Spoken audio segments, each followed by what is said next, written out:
Hi, I'm Stevie from the Carol A. Tate Teaching and Learning Center here at SMC. Today I want to talk to you about logos, pathos, and ethos and how they work together for analysis. Math problems, dissections, and book reports. They do have something in common. Much of the work that we do as students is focused on taking things apart so we can understand how they work. When we read critically and analyze texts, we're learning what makes them work so that we can replicate their success. In order to take apart cultural texts, we can use the tools of Aristotelian rhetoric. Aristotle, a student of Plato, was the first to name the three tenets of rhetoric: ethos, pathos, and logos. Rhetoric became the basis of early common education and was really considered a gatekeeper discipline that a student must master before he or she were able to gain access to more difficult or topical material. But why learn something so old? Following the rules creates patterns in our writing that common readers recognize. They resonate regardless of whether they know why. Also, logic should be anchored in common, understandable language.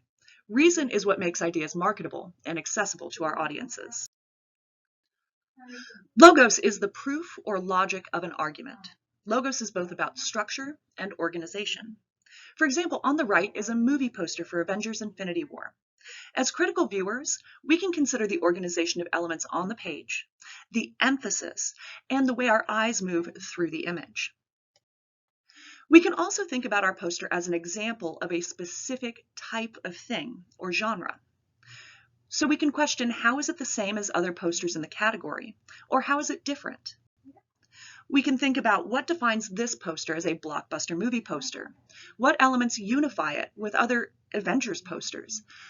Logos also allows us to think about the elements of design like color, layout, font, composition, and size. Ethos is the element which depends on the understanding of the speaker. While it translates pretty directly to ethics, it is more related to the values expressed within the presented argument and not necessarily common moral virtue. In our Avengers poster, we can think about things like, how is the subject presented? Can we trust this image?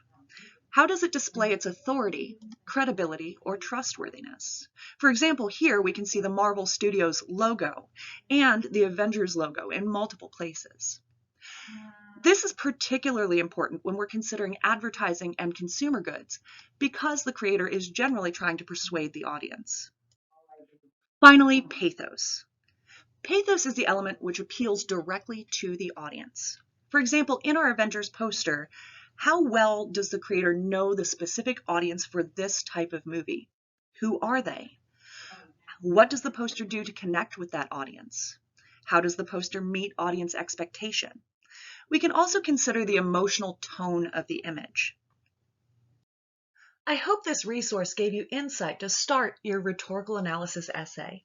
For additional reading, consult Brian Vickers' guide In Defense of Rhetoric, or the Norton & Company online writing guide, Rhetorical Situations, linked here.